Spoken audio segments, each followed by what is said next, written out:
Benny Siegel, plus connu sous le nom de Bugsy, était grand, beau et charismatique. Un séducteur et un homme à femme.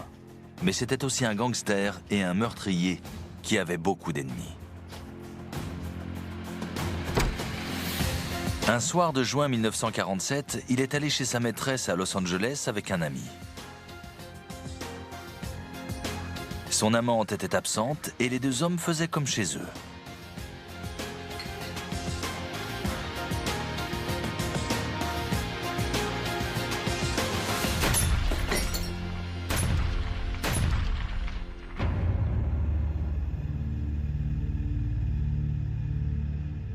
Comme pour la plupart des crimes mafieux, le meurtre de Bugsy Siegel n'a jamais été résolu.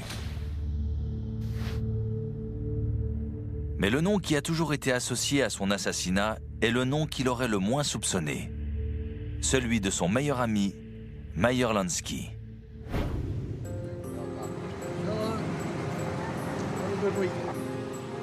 Meyer Lansky fut l'une des figures les plus énigmatiques de la mafia. Meyer était un dur à cuire, mais pas vraiment violent. Pour certains, il fut le cerveau juif de la mafia qui tirait les ficelles dans l'ombre. C'était un génie financier du crime organisé. C'était aussi un meurtrier. Il faisait partie de la mafia new-yorkaise. Il était très puissant et réussissait tout ce qu'il faisait. Mais pour d'autres, il ne fut rien de plus qu'un manager intermédiaire pour la mafia.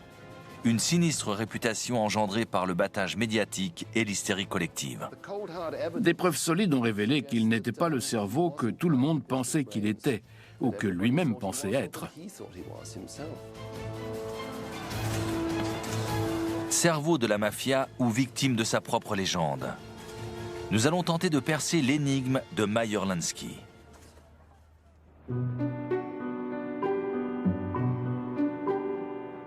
Meyer Lansky arrive aux États-Unis en 1911 à l'âge de 8 ans.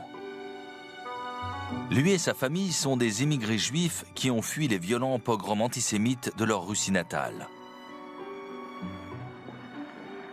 Ce qu'il avait vu quand il était enfant l'avait énormément marqué.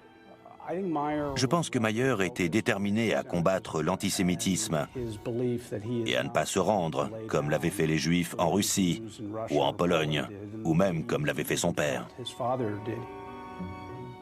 Pour Meyer, être juif signifiait avant tout ne pas tolérer cette discrimination et se défendre.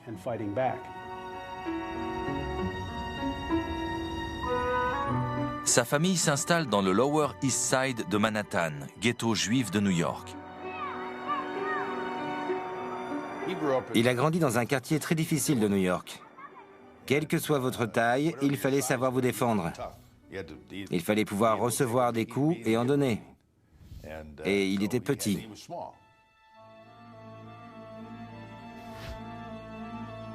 Mesurant seulement 1,62 m, Meyer apprend à se servir de ses poings.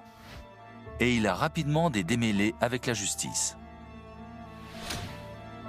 C'est à cette époque qu'il fait la connaissance d'un autre voyou juif, Bugsy Siegel. La rencontre a lieu alors que Siegel est impliqué dans une bagarre de rue. Siegel était très charismatique. Et il s'est retrouvé impliqué dans une bagarre. Il avait un revolver et il était tellement emporté par la colère et la rage de la bagarre qu'il a pointé le revolver et qu'il était prêt à tirer. Les sirènes de police retentissaient dans toutes les directions. Meyer l'a retenu et l'a éloigné pour le sauver, et c'est à ce moment-là qu'ils sont devenus amis. C'était ça la nature de leur relation.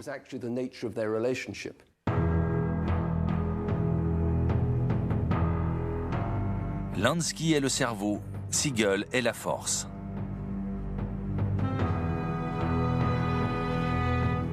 Ensemble, les deux hommes forment le gang juif Bugs and Meyer. On croit souvent que la mafia était réservée aux Italiens. Mais au début du siècle, les organisations juives étaient très puissantes. Les membres du gang tiennent tête aux voyous italiens et irlandais qui viennent dans leur quartier pour passer des juifs à tabac. Il s'implique également dans des activités plus lucratives. Il était impliqué dans ce qu'on pourrait appeler de petites activités criminelles. Vol de voitures, prêts usuraires, jeux d'argent. L'année de fortune de Lansky et Siegel arrive en 1920 avec l'introduction de la prohibition, l'interdiction de vendre de l'alcool. Une mesure qui entraîne le développement d'un commerce illégal lucratif pour les mafieux de toutes origines. C'est la prohibition qui a transformé tous ces petits délinquants en hommes d'affaires. Parce qu'ils ont dû apprendre à produire, à importer, à distribuer, à vendre, à diriger de vraies organisations.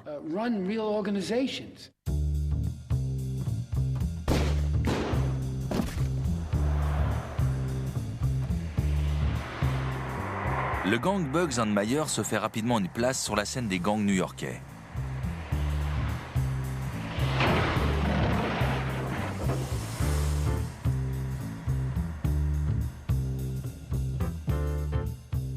Et c'est à cette époque que Lansky fait la seconde alliance décisive de sa vie, avec le mafioso italien Charles Lucky Luciano, un homme dont Lansky avait gagné le respect quand il était adolescent, alors que Luciano essayait de le racketter. Luciano a essayé de lui extorquer de l'argent. Et Meyer lui a répondu de façon on ne peut plus claire et dans un langage fleuri qu'il pouvait aller se faire voir. Tu crois que parce que je suis juif, je vais allonger le fric comme ça? Tu rêves, mon pote. Cela marque le début de l'une des amitiés les plus importantes dans l'histoire du crime organisé et d'une alliance judéo-sicilienne révolutionnaire. Luciano n'aimait pas l'époque des anciens parrains siciliens. Le fait de devoir rester seulement avec les siens. La plupart des nouveaux mafiosi italiens n'en avaient pas grand-chose à faire de l'héritage culturel pour monter un gang. Ils se fichaient de la Sicile. Tout ce qu'ils voulaient, c'était se faire de l'argent. Et les types comme Meyer, qui étaient juifs, voulaient la même chose.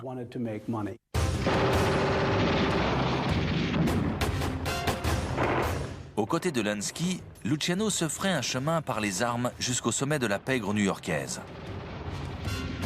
En 1931, il ne reste plus qu'un seul homme entre Luciano et le pouvoir total. Salvatore Maranzano, un parrain sicilien de l'ancienne école. Luciano demande son aide à Lansky. Le cliché qui circulait souvent, c'est que les Juifs géraient l'argent et que les Italiens étaient les gros bras. C'est faux. Ce qui est intéressant, c'est que quand Luciano a pris le contrôle de la mafia italienne, ce sont les muscles juifs qui ont joué un grand rôle. L'idée, c'était que si on employait des tireurs juifs, les criminels italiens ne seraient pas aussi méfiants, parce que les juifs ne ressembleraient pas à des tueurs à gages italiens. Sur les ordres de Luciano, Lansky crée un gang d'assassins juifs chargé de se rendre dans les bureaux de Maranzano à Park Avenue, en se faisant passer pour des inspecteurs du fisc. L'un des hommes s'appelait Red Levine. C'était un juif orthodoxe qui était connu pour ne pas tuer le jour de Shabbat. Mais Maranzano était tellement sectaire qu'il pensait que si des espèces de gratte-papier juifs du fisc venaient dans son bureau, ils ne pouvaient pas lui faire de mal. Et pourtant, ils l'ont tué.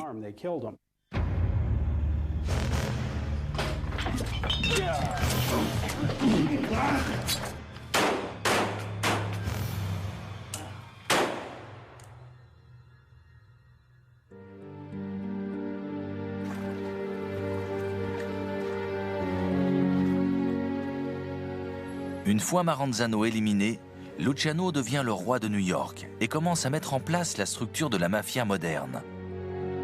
Meyer Lansky est désormais le bras droit du gangster le plus puissant des États-Unis. Mais il sait que son pouvoir aura toujours des limites. Lansky ne pouvait pas être chef pour une seule raison. Il n'était pas d'origine italienne ou sicilienne. Il était juif et il connaissait sa place. Il était très respecté parce que Luciano l'écoutait. Il pouvait parler à Luciano.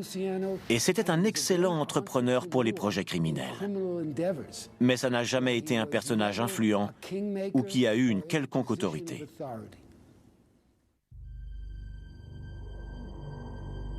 À partir de ce moment, Lansky devient le superviseur des différents projets criminels. Bien que puissant, il doit systématiquement rendre des comptes au chef sicilien.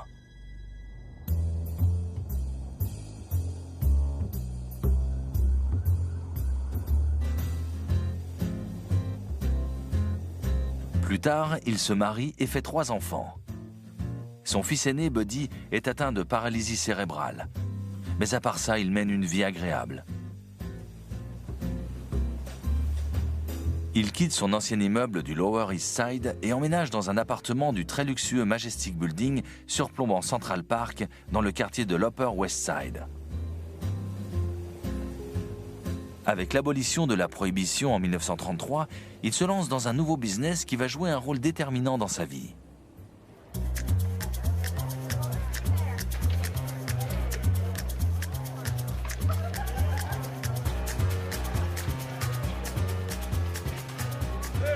Meyer Lansky était brillant en mathématiques. Et il s'intéressait beaucoup au jeu parce qu'il avait un don pour ça. Lansky était doué avec les chiffres. Et dans le jeu, il faut être rapide avec les chiffres, connaître les probabilités. Il savait que pour le craps, la proportion pour la table était de 4,5. Et si c'était le blackjack, c'était 5,2. Les jeux d'argent sont illégaux, mais largement tolérés. Et Lansky dirige rapidement plusieurs casinos, à New York, en Floride et dans de nombreux autres États. Paradoxalement, ces casinos lui rapportent de l'argent honnêtement. Les tables n'étaient pas truquées parce qu'il savait exactement comment faire des profits sans tricher. Pas besoin d'être malhonnête pour gagner. Il faut avoir de la quantité. Tant que vous continuez à parier, vous perdez. À la fin des années 30, les casinos de Lansky ont fait de lui un homme riche. Mais pour le petit immigré juif du Lower East Side, la richesse ne suffit pas. Toute sa vie, Lansky a voulu être respecté. Et toute sa vie, il a eu le sentiment de ne pas être un criminel, d'être un citoyen comme tout le monde. Il est évident que le peuple américain a besoin d'une marine marchande adéquate. Comment est-ce que Joe Kennedy s'est enrichi? Comment la famille Kennedy a-t-elle fait fortune? Joe Kennedy faisait du trafic d'alcool et il a pu blanchir son argent pour financer la campagne présidentielle de son fils. Meyer Lansky se comparait littéralement à Joe Kennedy et ne se sentait pas plus immoral que cet homme.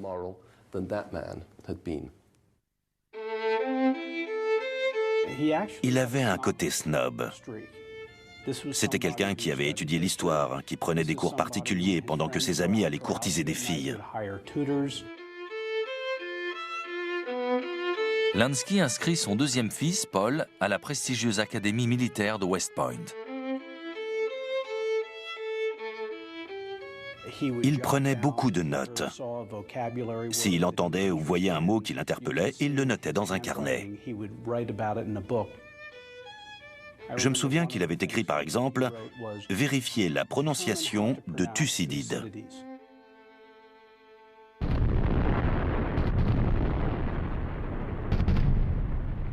L'attaque de Pearl Harbor en 1941 et l'entrée des États-Unis dans la Seconde Guerre mondiale donnent à Lansky une opportunité extraordinaire et inattendue de prouver son patriotisme et de gagner le respect qu'il a tant désiré. En février 1942, le Normandie, un navire transporteur de troupes, prend feu et sombre dans le port de New York. La mort d'une reine. Le luxueux paquebot de 60 millions de dollars a définitivement chaviré.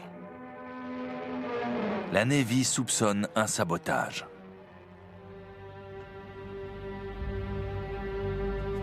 De nombreux hommes qui travaillent dans les docks sont italiens et les États-Unis sont désormais en guerre contre cette nation.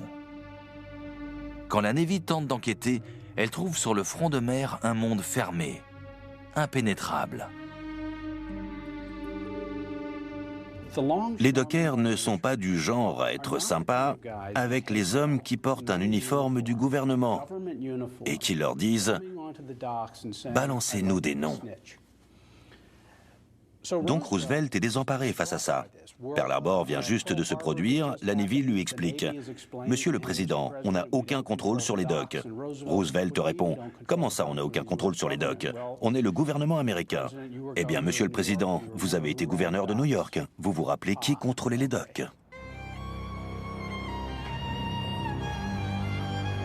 À cette époque, les docks de New York sont contrôlés par la mafia.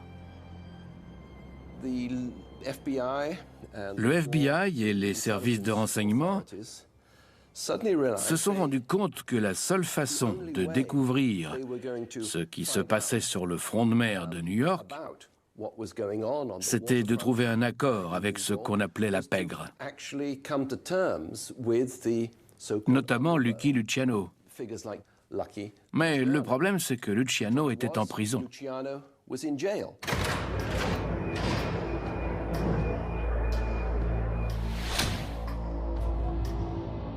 Luciano a été emprisonné en 1936 pour proxénétisme. Il a écopé d'une peine de 30 à 50 ans. La Navy a donc besoin d'un intermédiaire. Elle se tourne alors vers Meyer Lansky, un juif qui s'est déjà affirmé comme anti-nazi.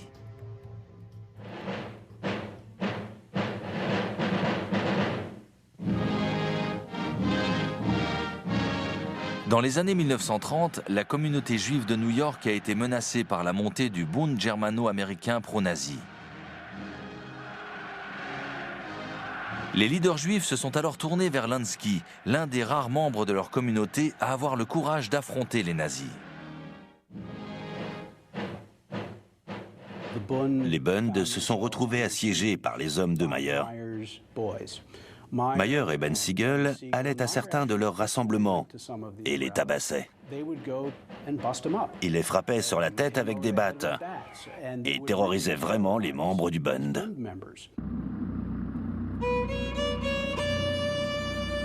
Quand la Navy le contacte en 1942 pour le problème des docks, Lansky accepte immédiatement de les aider. Il s'arrange pour que Luciano soit transféré dans une prison plus confortable, plus proche de New York, et agit comme un médiateur entre la Navy et la mafia sicilienne.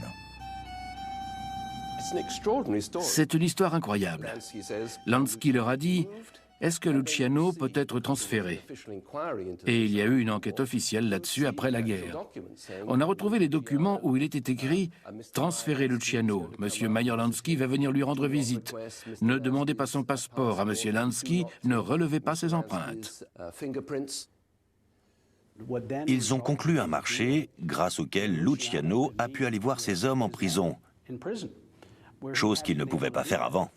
Il leur a effectivement donné l'ordre de coopérer avec la Navy, mais il avait aussi le droit de continuer ses affaires. C'est un marché incroyable, mais il produit des résultats quasi immédiats. En juin 1942, 8 espions nazis sont arrêtés suite à une dénonciation des pêcheurs contrôlés par la mafia. Un événement dont se targuera plus tard le FBI dans ce film publicitaire, bien que l'aide de la mafia n'y soit pas mentionnée.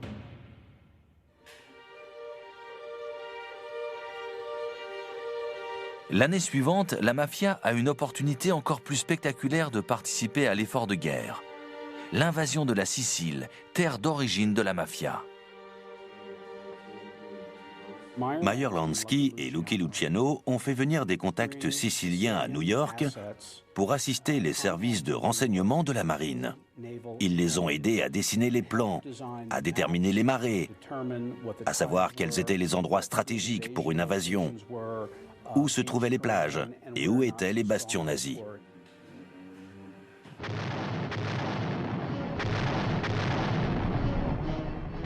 Lorsque les troupes américaines débarquent en Sicile, l'aide de la mafia s'avère précieuse. Mais la Navy sait qu'elle joue à un jeu dangereux. La seule chose pire que de rater l'opération Underworld, comme ils l'appelaient, c'était les conséquences d'une réussite, parce qu'ils seraient désormais associés de la mafia. La Sicile est conquise en seulement 6 semaines. Mais ce n'est pas une histoire que le gouvernement américain veut rendre publique. La collaboration de la mafia pendant la guerre est passée sous silence. Charles Luciano est libéré de prison mais immédiatement expulsé en Italie.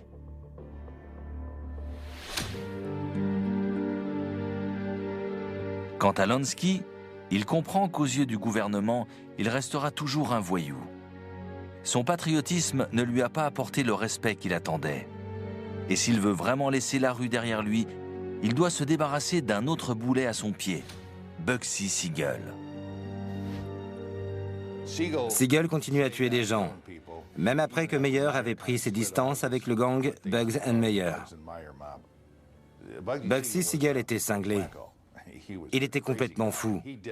Et je n'avais jamais vu aucun document disant que Lansky avait tué quelqu'un lui-même. Par contre, Siegel y prenait du plaisir. Je ne sais pas combien de personnes il a tuées, mais il y en a beaucoup. Peut-être 5, peut-être 20.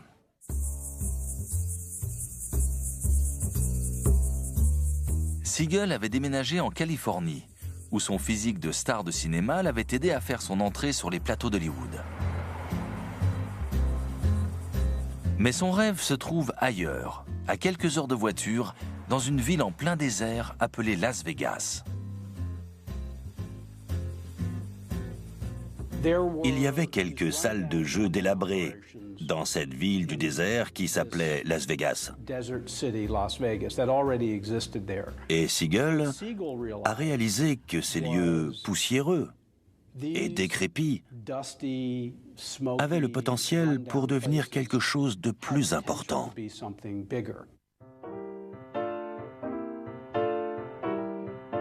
Le grand avantage de Las Vegas est que la ville se trouve dans le Nevada, le seul État où les jeux d'argent sont autorisés. Siegel se lance dans la construction du premier hôtel-casino luxueux de Las Vegas, le Flamingo, en empruntant de l'argent à Lansky et à d'autres mafieux de la côte Est. Mais le projet rencontre rapidement des difficultés. Il ne respectait jamais les budgets. Il croyait que tout était illimité. Il commençait avec $1 million et il disait « Finalement, il me faut 3 millions. » Et puis, en fait, c'est plus 3, c'est 6. La situation se complique par l'influence de la compagne de Siegel, ancienne danseuse séduisante et messagère de la mafia, Virginia Hill. Non. Sa forte personnalité se vérifiera plus tard devant une commission sénatoriale sur le crime organisé. Je n'ai jamais reçu d'argent de la part de ces hommes. Aucun d'eux. Aucun d'eux. Aucun de ceux dont vous m'avez parlé, ni de ceux que je connaissais. Les alliés mafieux de Siegel soupçonnent Virginia Hill de leur voler leur argent. Mais Bugsy Siegel n'est pas le genre d'homme à écouter les critiques le concernant lui ou sa compagne. C'était un homme très arrogant. Il leur disait d'aller se faire voir. Et il a laissé Lansky gérer le problème avec les types de la côte Est.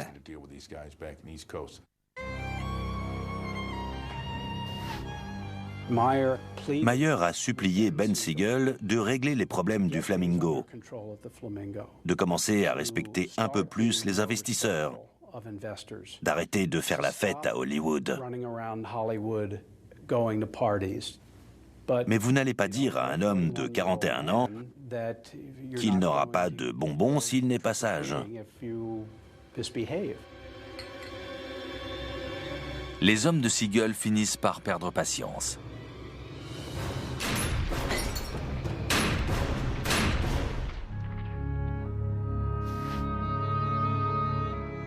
Seulement quelques heures après la mort de Siegel, l'hôtel Flamingo reçoit un couple de visiteurs.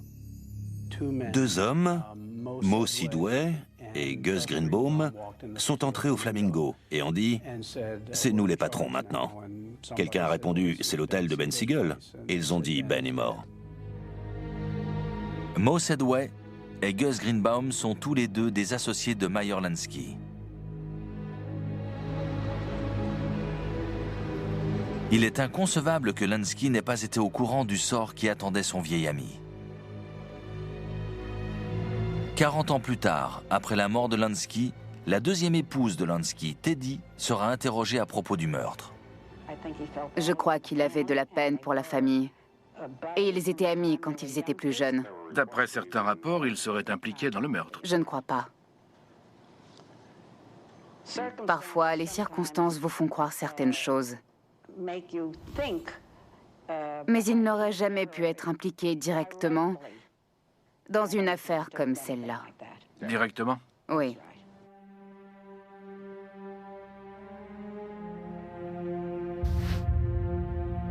Lansky n'a peut-être pas commandité le meurtre de Siegel, mais il en a tiré profit. Il désirait être respecté, et pourtant, c'est cette vie-là qu'il a choisie. Il y avait une sorte d'hypocrisie, si je puis dire. Dans toutes mes recherches sur Lansky, je n'ai jamais découvert qu'il était personnellement responsable, qu'il avait personnellement donné l'ordre de tuer quelqu'un. Mais il se faisait de l'argent et il travaillait dans un environnement où le meurtre était la sanction ultime et où ceux qui ne respectaient pas le code payaient de leur vie.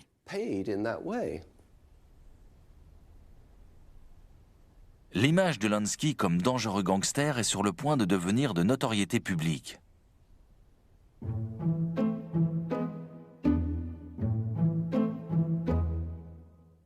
En 1950, le Congrès des États-Unis organise la commission Kefauver, la toute première enquête sur le crime organisé. Vous avez certainement en tête des choses bien que vous avez faites en tant que citoyen américain, et si oui, quelles sont-elles? J'ai payé mes impôts. La commission se concentre essentiellement sur la cible facile des jeux d'argent. Il en résulte que Lansky devient une figure centrale du crime organisé et cela le rend furieux.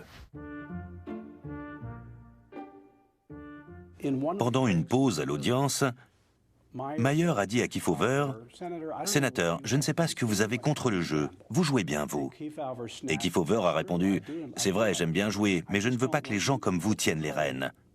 Les gens comme vous. » Et l'une des choses que Mayer a écrites dans ses notes personnelles, c'est « Le jeu deviendra le plus gros business des États-Unis une fois qu'ils se seront débarrassés des gens comme nous, les Italiens et les Juifs. »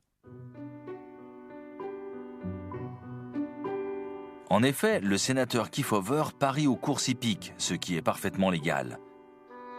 Mais pour Lansky, c'est un autre exemple de l'hypocrisie de la classe dominante. L'élite a toujours considéré le jeu comme quelque chose de mal, écrit Lansky. Il n'y a que quand il l'utilise par plaisir ou pour faire des profits personnels qu'il le considère comme légitime et pas comme immoral. Une fois encore, Lansky se sent victime d'antisémitisme. Il faut dire qu'en étant un financier juif au second plan qui travaillait avec des mafieux italiens, il jouait sur plusieurs stéréotypes. C'était tellement accablant pour la réputation de Meyer Lansky qu'il ne s'en est jamais remis.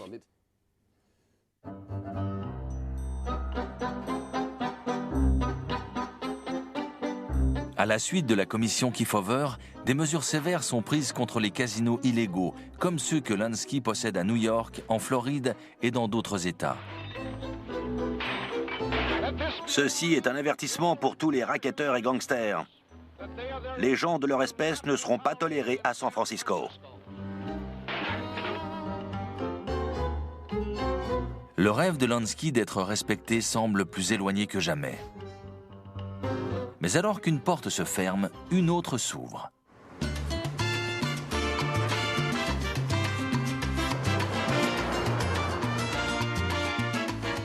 Dans les années 50, Cuba est le Las Vegas balnéaire.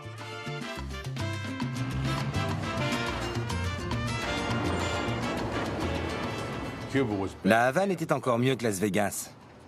Déjà, c'était plus près de New York, plus près de la Floride. Ils pouvaient faire venir leurs hommes par avion rapidement et en grand nombre faire venir les artistes. C'était une ville ouverte avec toutes sortes de vices. Des filles, de la pornographie, des combats de coqs, tout ce qu'aimaient les hommes. La Havane était ce qu'il y avait de mieux.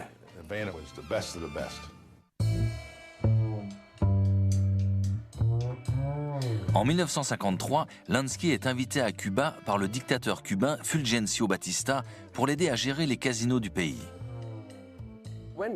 Lansky et ses amis étaient les bienvenus parce qu'ils mettraient en place des jeux légaux. Et pour Lansky, c'était fantastique de venir dans un pays où ils n'étaient pas dénoncés hypocritement et où leurs compétences étaient reconnues.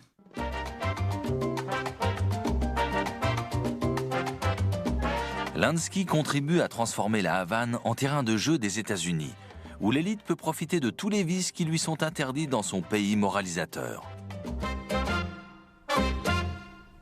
Parmi ceux qui s'y rendent se trouve notamment le futur président John Kennedy. Mayer avait fait la connaissance de John Kennedy à la Havane? Oui. Qu'est-ce qu'il y cherchait? Le jeu, les femmes? La deuxième proposition. Beaucoup de gens allaient à Cuba pour ça. Oh oui, il leur disait où aller. Lansky se lance ensuite dans son projet le plus ambitieux, la construction de l'hôtel-casino Riviera sur le front de mer de la Havane.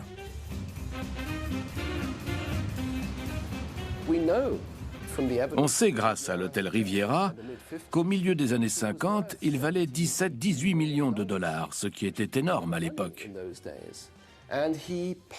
Il s'est lancé à corps perdu dans les briques, le mortier, les climatiseurs, le carrelage en or, etc. C'était un magnifique hôtel pour les années 50. C'était le premier à avoir la clim. Le casino se trouvait dans une somptueuse salle ovale avec de la mosaïque partout. Et il y avait le côté glamour des films à la Humphrey Bogart et Lauren Bacall. Il a investi énormément d'argent là-dedans. C'est le plus gros investissement que Lansky ait jamais fait. Je pense que Mayer misait tout sur la Havane pour faire fortune. C'était son moment Kennedy. Tout était légal là-bas. Mais Lansky a misé sur le mauvais cheval.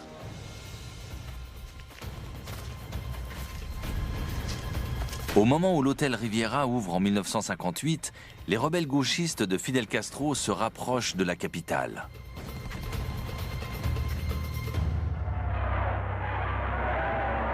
Le 1er janvier 1959, Batista fuit le pays.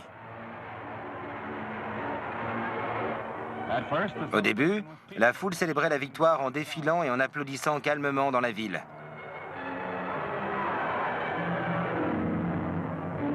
Mais les esprits se sont échauffés et une foule en colère s'est emparée des rues. Ses cibles principales, les symboles du régime renversé, les casinos, les parcs-mètres et les maisons et entreprises des amis de Batista. Les casinos sont pillés, puis saisis par le nouveau gouvernement. Quand Castro est arrivé au pouvoir, Lansky a perdu son argent. Pepsi Cola a perdu son argent. United Tobacco a perdu son argent. General Motors a perdu son argent. Toutes les grandes firmes américaines ont perdu l'argent qu'elles avaient. Donc, au final, le parieur le plus intelligent du monde a fait un mauvais pari.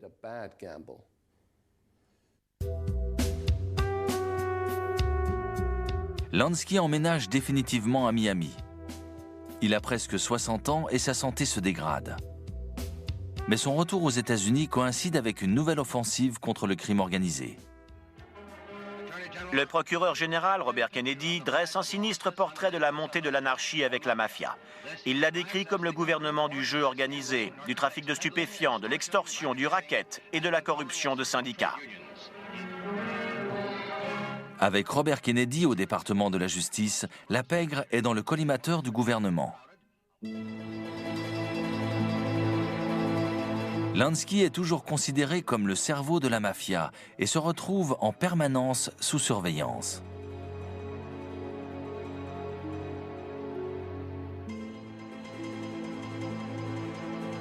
Mayer était surveillé 24 heures sur 24, 7 jours sur 7 par la police locale et par le FBI.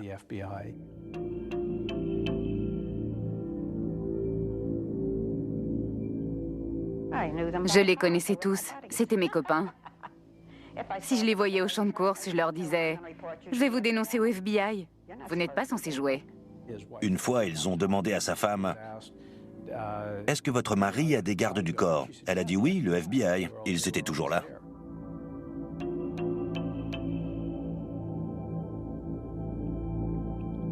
Des micros sont placés dans sa maison et dans les hôtels où il séjourne, mais ils ne donnent aucun résultat. Il passe beaucoup de temps à se prélasser chez lui, décrit ce rapport daté du 7 juillet 1962. Il passe le plus clair de son temps à jouer au rami avec des amis, à regarder la télé et à lire. Tous les systèmes d'écoute que le FBI avait mis en place dans les années 60 leur apportaient des renseignements intéressants. Sauf pour Lansky. Pour Lansky, ça n'a rien donné du tout.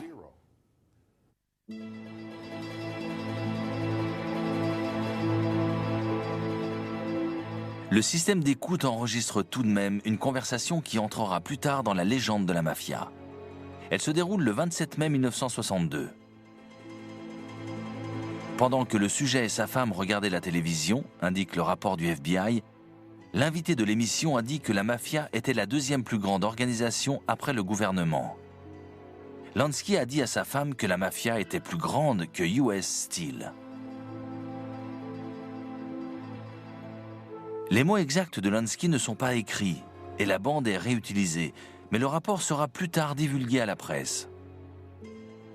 Quand le film Le Parrain 2 est tourné en 1974, Hyman Roth, le personnage inspiré par Lansky, plisse les yeux et murmure « Michael, nous sommes plus grands que US Steel ». En fait, le rapport montre qu'il n'a pas dit exactement « nous sommes plus grands que US Steel ». Et comme ça n'a pas été enregistré, on ne sait pas sur quel ton il l'a dit. C'était peut-être une remarque acerbe ou sarcastique du genre « c'est plus grand que US Steel ». On ne peut pas savoir. Lui-même disait toujours « quand est-ce que je suis censé avoir dit ça ?» Mais ça lui a collé à la peau pour le reste de sa vie comme une sorte de réplique culte. Et ensuite, ça a même été immortalisé au cinéma.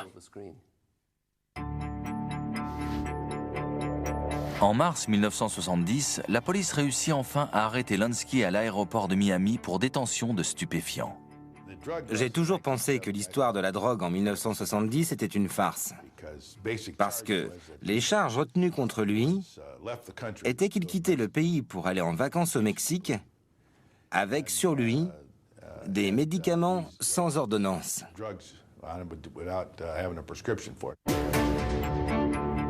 Les soi-disant stupéfiants sont en réalité des médicaments pour les maux d'estomac. C'était des foutaises. L'affaire est rejetée, mais Lansky en a assez. Pendant 40 ans, il a cherché à être respecté et accepté en tant que citoyen américain. Il décide à son tour de tourner le dos à son pays adoptif.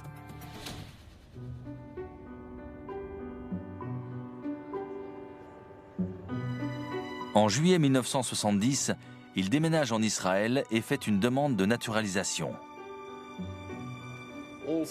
Toute sa vie, il s'est senti fier d'être juif. Il était fier de la création de l'État d'Israël. Cet État était l'illustration de la force de caractère et du courage qu'il avait pu observer dans sa jeunesse à Grodno. Israël incarnait tout cela. Lansky vit dans un hôtel de luxe, l'Arcadia, au nord de Tel Aviv. On ne peut pas dire qu'il cherche à attirer l'attention des médias. Lansky est poursuivi par les médias américains.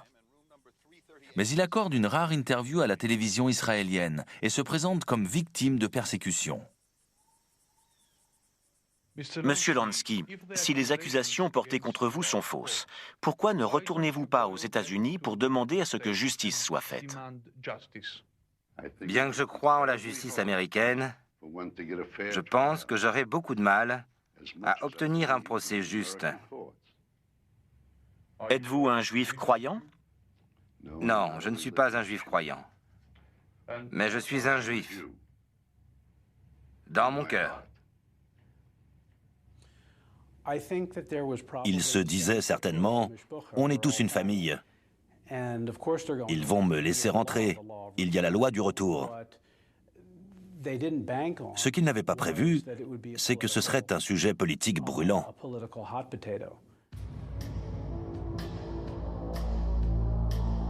Les Américains continuent de poursuivre Lansky et font pression pour qu'il rentre aux États-Unis. L'affaire est soumise au Premier ministre d'Israël, Golda Meir. Elle n'avait jamais entendu parler de Meir Lansky. Et quelqu'un lui a dit « Il veut être citoyen israélien ». Elle a dit « D'accord, je n'y vois aucune objection ». Et un autre de ses conseillers a dit « Apparemment, il fait partie de la mafia ». Meir a répondu « Quoi, la mafia ? Pas de mafia ».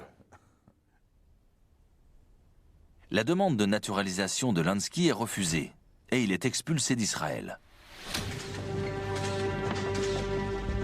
La femme de Lansky, Teddy, revient folle de rage aux États-Unis. Laissez-moi tranquille ou je vous tue!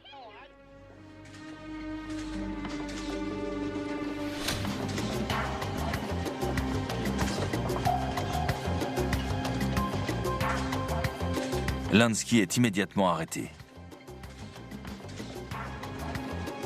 Le gouvernement a finalement réussi à monter un dossier contre lui.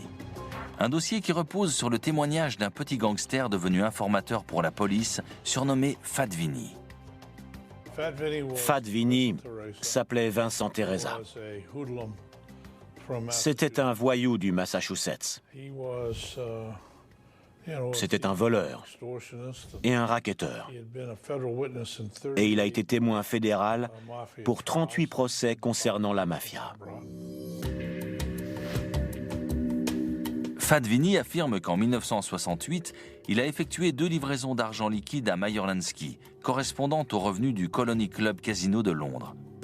C'est la grosse révélation que le gouvernement attendait. Le type a accepté d'avouer qu'il avait remis de l'argent à Lansky. 150 000 $. C'est beaucoup plus que ce qu'il déclarait aux impôts. Comme Al Capone 40 ans plus tôt, Lansky est inculpé pour fraude fiscale. Mais le jour du jugement, il est relaxé. Vous êtes satisfait de la manière dont votre avocat vous a défendu? Désolé, mais pas de commentaire. Vous ne pouvez pas me reprocher de vous le demander. Je ne vous le reproche pas. Pendant le procès, l'assistant du procureur trouve un homme très différent de ce qu'il imaginait.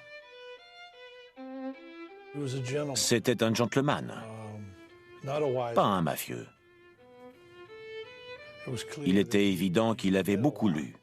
Il s'exprimait très bien. Il était avenant. Si vous ne le connaissiez pas, vous pouviez le prendre pour le cadre d'une grosse entreprise. Les poursuites judiciaires sont menées par un jeune procureur du département de la justice, Robert Campbell. On savait que s'il allait à la barre, on pouvait vraiment le faire tomber, parce que j'avais une montagne d'éléments sur lesquels je pouvais l'interroger. Donc j'étais plus que prêt pour qu'il aille à la barre. Mais il n'y est jamais allé. Il a fait venir sa femme à la place.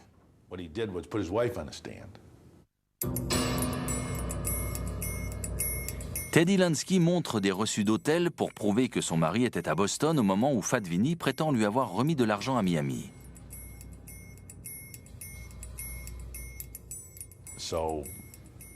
Ça ne tenait qu'à un fil. Parce qu'une fois que votre témoin a menti sur une chose, vous êtes fichu. On n'avait quasiment rien. On aurait mieux fait de laisser Lansky en Israël. Lansky est acquitté. Le petit homme est libre. Pour certains, c'est une preuve de plus de son incroyable génie. Mais d'autres commencent à croire qu'il est aussi riche et puissant que l'affirment le gouvernement et la presse.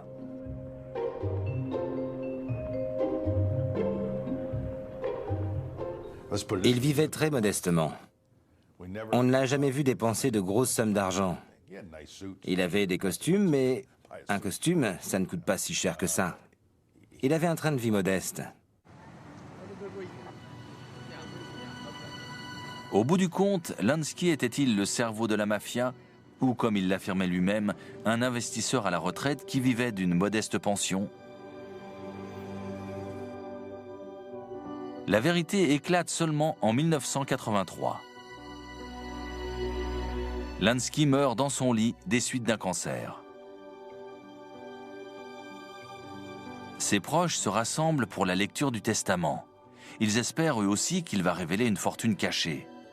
Mais ils seront déçus. Je pense qu'il y a eu une prise de conscience.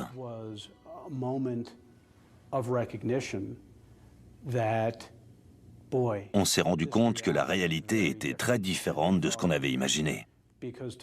Parce qu'à ma connaissance, personne dans cette famille n'a beaucoup d'argent. Et ce n'est pas parce qu'il le garde secret et qu'il le cache intelligemment. Je n'y crois pas. J'ai passé beaucoup de temps avec son fils handicapé, Buddy, qui après la mort de son père vivait des aides de l'État. C'est quelque chose que Mayer avait toujours voulu éviter, mais il n'a pas pu laisser assez d'argent pour que son fils adoré puisse vivre.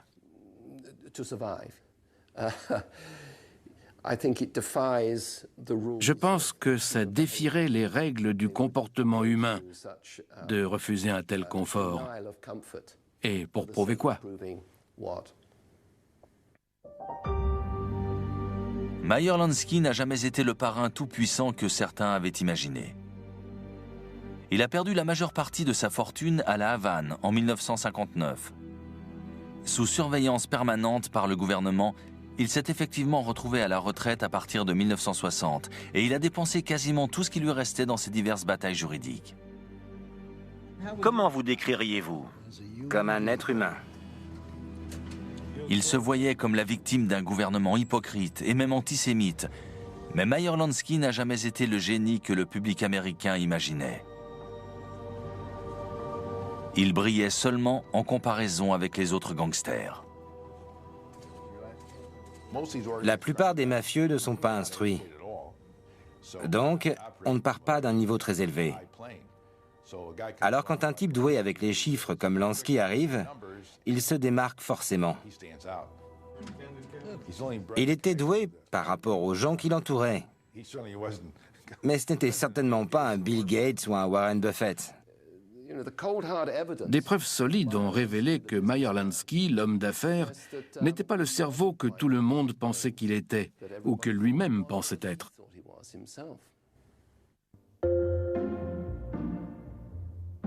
Mais le public américain n'est pas prêt à abandonner le mythe. La grande ironie, c'est que la preuve que vous êtes un génie, c'est que personne ne peut trouver aucune preuve. Ils cherchaient tous l'argent et les pions de ce vaste jeu. Et ils ne trouvaient rien. Alors ils se disaient, bon sang, ce type est doué. On croit beaucoup, surtout aux États-Unis, à ce pouvoir mystique de la mafia. Et donc, quand Meyer Lansky promenait son chien, les gens disaient « Ah, il promène son chien. Il fait son stratagème secret de la promenade du chien. » Non, il promenait juste son chien.